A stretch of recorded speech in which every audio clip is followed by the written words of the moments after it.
Today, I'm going to show you how to troubleshoot and fix the power steering system in your car.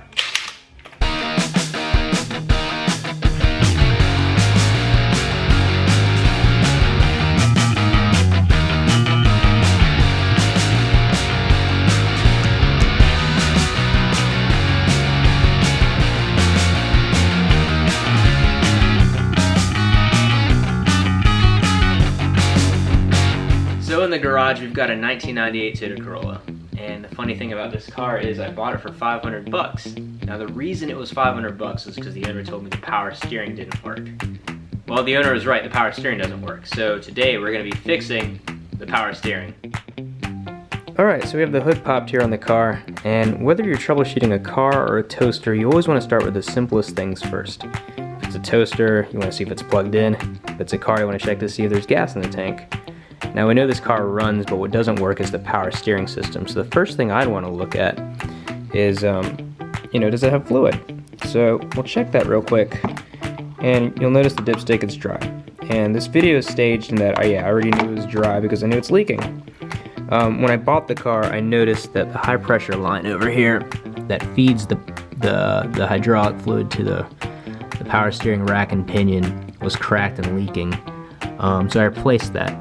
Now the issue now is this no longer leaks, but the fluid still leaks out somewhere, and that somewhere is actually the power steering rack or the rack and pinion. Alright, from this side you can get a better view of the rack and pinion, but if you look down in there deep, that part where the boot's sticking out, that's the part that's faulty, I suspect, because all the fluid's coming out of it. And I believe it's gone bad because I actually drove in the car for a while without any fluid, and I think it tore the seals up, which is causing the leaks. So either way, it needs to come out, and as you can tell, it's in a tight spot. It's located right behind the engine, but right against the firewall and pretty deep in there. So here we go. When working on any complex project, it helps to make a to-do list to keep you on track. Step 1. Jack the car up.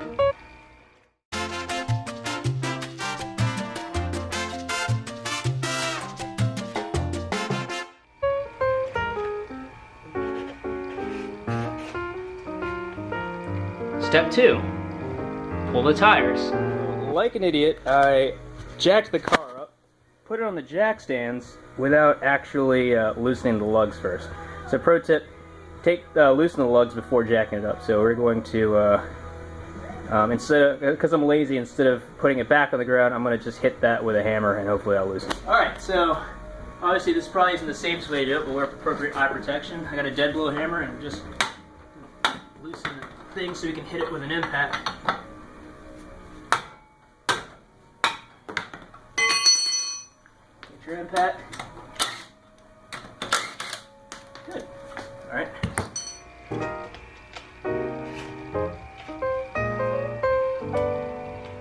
Loosen tie rod jam nuts. Before actually removing the rack, I want to go ahead and loosen the jam nut for the tie rod end here. Because if we take this all apart and this is still stuck on there, we're going to need a vise or you might need a vise to loosen it, and we don't have one here. So there you go. Another thing here is if you're a small guy or kind of weak like me, your legs are a lot stronger than your arms. That's how you do it. Disconnect sway bars.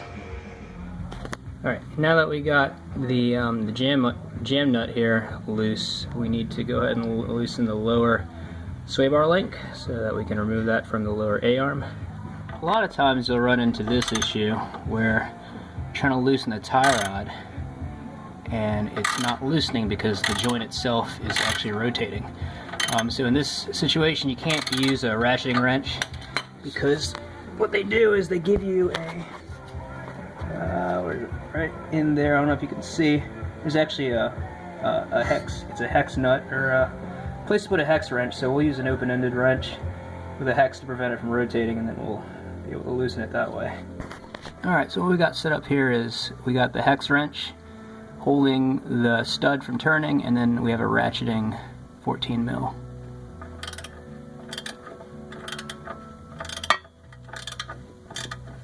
And and this will go faster if I have my other hand.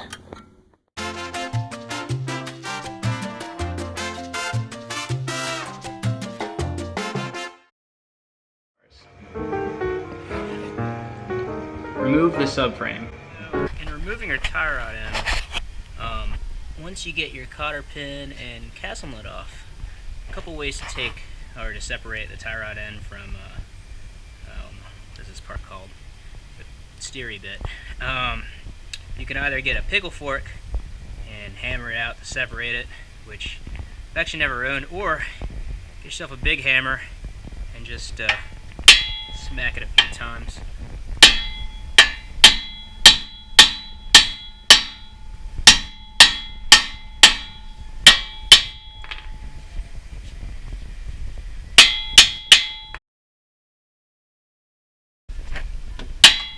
Oh, through the magic of TV. Look at that. Okay, so sometimes you find yourself with a stuck bolt and you don't really have enough strength to do anything with it. So what you need is more leverage. Get yourself another wrench. Go and double wrench it there, and now, well, use your feet too. There you go.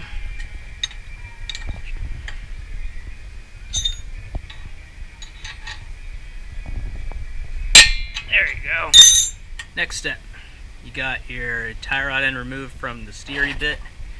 Still don't really spindle. I don't know. Next, let's go ahead and remove the lower ball joint. Oh, this is hard. There it is. Remove those. Alright, typical struggle. Again, not really strong enough to get this with an arm. Traditionally, or ideally, you'd like to use a strong impact or a breaker bar. My impact won't get it off, and so I don't have a breaker bar. So what you're going to want to do is get a ratchet that you really don't like or hate, because you stand a good chance of breaking it, and you're going to go ahead and put it on there. Hold it with your foot. And then get yourself a jack handle or a pipe. Wrong way. More leverage. And pull. Alright, so now you got your tie rod end disconnected. Let's see, your sway bar link here. And your lower ball joints. The next thing is you want to go ahead and start prepping to remove your lower subframe, because this is what's kind of in the way of getting to the rack. Another step is, or something to be mindful of, is that lower cross member is where one of the lower engine mounts rests. So although we have other mounts holding the motor up, I'm not sure if they're strong enough to hold the whole weight of the engine and trans. So what we did here was go ahead and get a jack and support your motor. I used a block of wood on the oil pan. I'm sure that's probably not best practices. If you're a professional, would probably use a strut tower brace with a chain support, or even an engine hoist. But again, I bought this car for $500. I don't care. So anyway, that's where we're at. This piece comes out next.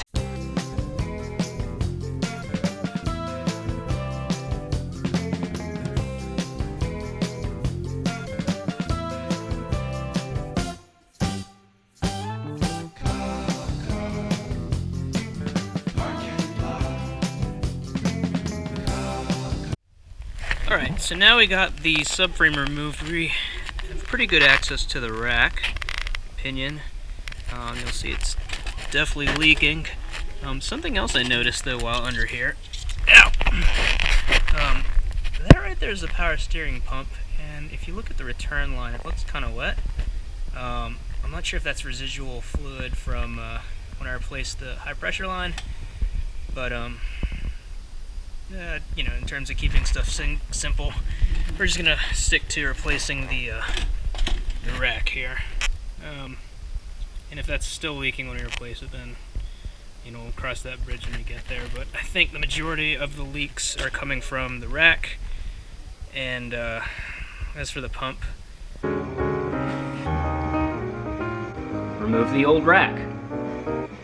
Another thing you're going to want to do is lock the steering wheel so that it doesn't turn on you when you're loosening the steering knuckle from the rack.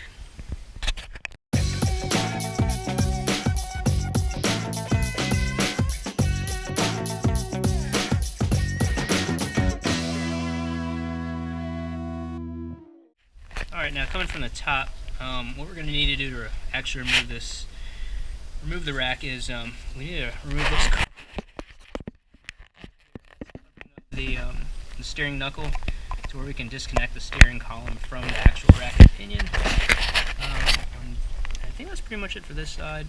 Oh, also the pressure lines that go to the power steering pump. And on this side, come around. So from the passenger side, we're going to have to remove that heat shield. Let's see.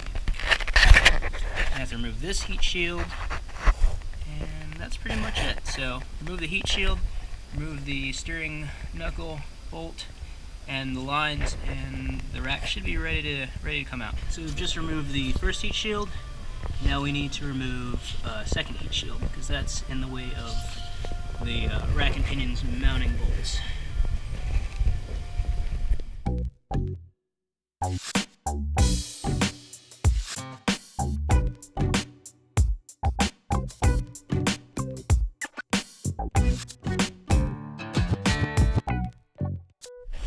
Alright, just removing the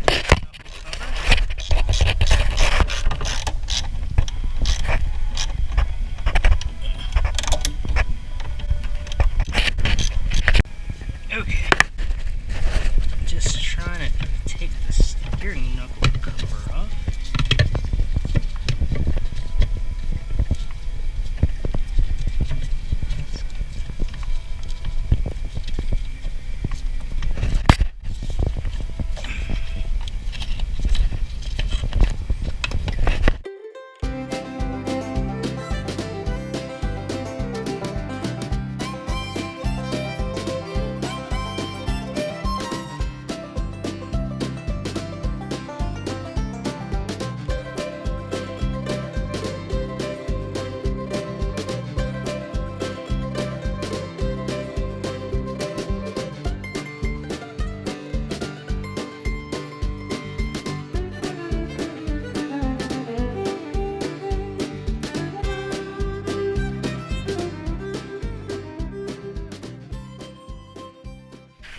Alright, so another thing I noticed, now we got the subframe and everything out of the way, we need to remove, or need to be able to get to this bolt right here, or this nut, bolt, whatever, but the lower engine mount is in the way, so I think since we got it supported by the jack, I'm going to go, well, it doesn't really matter, it's not connected to anything, I'm going to go ahead and remove the this mount, and hopefully we can get good access to that. We've removed the knuckle cover already. We've already loosened the knuckle bolt, or the steering knuckle bolt, and now we're going to remove the hard lines that go to the rack and pinion. You really don't have much room in here, so I recommend investing in a set of stubby wrenches. And typically you want to use a flare nut wrench with these fittings, but I don't have that, so hopefully we don't round this one off. Now we've got the hard line, or both hard lines off. Sort of hard line. The only thing left is remove the mounts that hold the rack into the fire. You can't really see, but it's right there. There's only 4, and we should have it out of here. Okay, with the passenger side tie rod end removed, now we have clearance to actually rotate the rack. So we're going to push the rack and pinion arms all the way towards the driver's side. And we're actually going to have to tilt the whole rack assembly upwards to clear the exit hole over there. I don't know if you can really tell in the video, but if you're doing this in your own car, it'll make sense.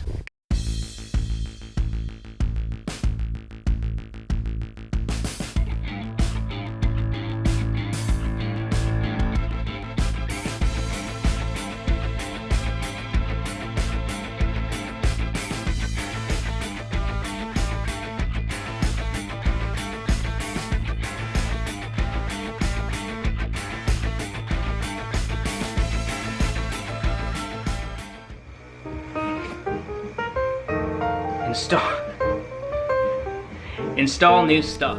Alright, so we got the old rack out, and on close inspection you can see it was actually leaking at the ends of the rack, you know, filling out the boot and then spewing out. So it definitely needed to be replaced. It actually looks like this rack might have been rebuilt at some point, like someone just replaced the seals, because these zip ties are typically you'd see like a metal clamp. There's the new rack.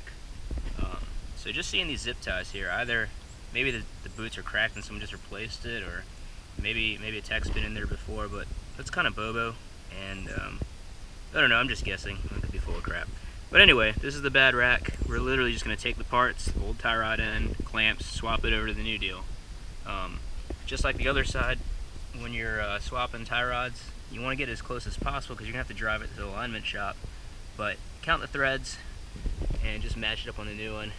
And installation is just the reverse of what we did to get it out. Atención instalador. ¿Ha usted reemplazado sus mangueras de dirección hidráulica? ¿Añadido un filtro de dirección hidráulica? ¿Drenado el sistema de dirección hidráulica? Procedimiento de drenado del piñón y cremallera. Okay, so like I said, we want to make sure that we install the tie rod ends in the correct position on the new rack, so that we can at least safely drive the car to the shop for alignment. So we're just going to count the threads. 1, 2, 3, 4, 5, 6, 7, 8. So something I just realized. The old one actually has more threads than the new one. And so I think what we actually need to do is take a measurement, then let's find out if these are actually the same length shafts, and then figure it out from there. So I just ended up kind of eyeballing it, and that's kind of the problem you run into with these aftermarket rebuilt deals from, you know, wherever you get them, aside from the dealership. So yeah, I kind of eyeballed it, and I guess that just means it'll be kind of a sketchy ride to the alignment shop. But anyway, just swap all the parts over the best you can, and go ahead and throw it back in the car. New rack's all prepped up, ready to put back in the car. This is gonna suck.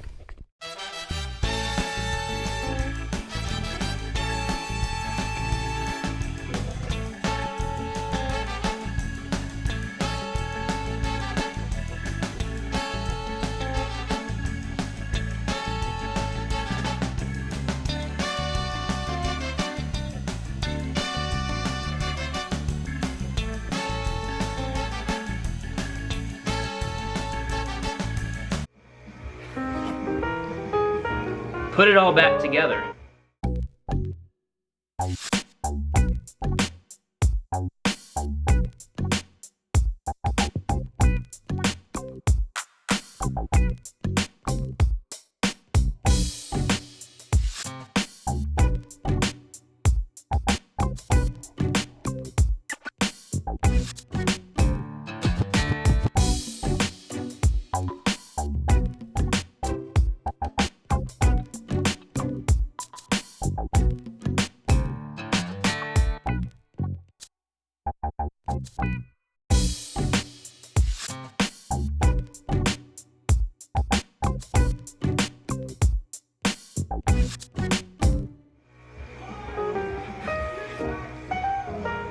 Check for spare parts.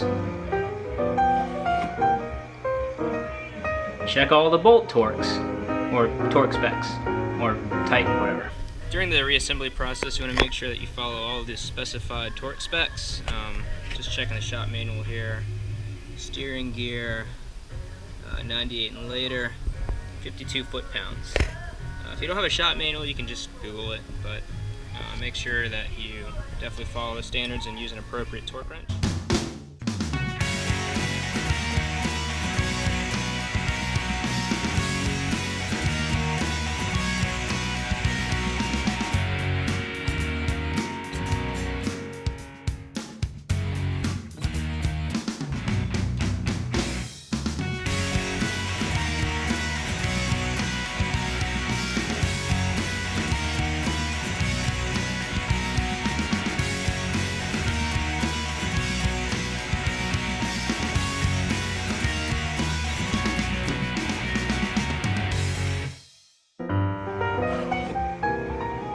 add fluid. Check for leaks. Test drive.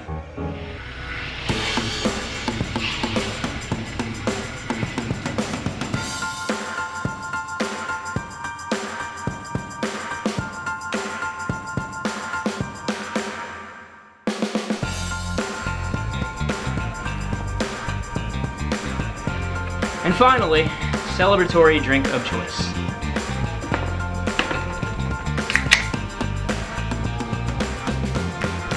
Thanks for watching.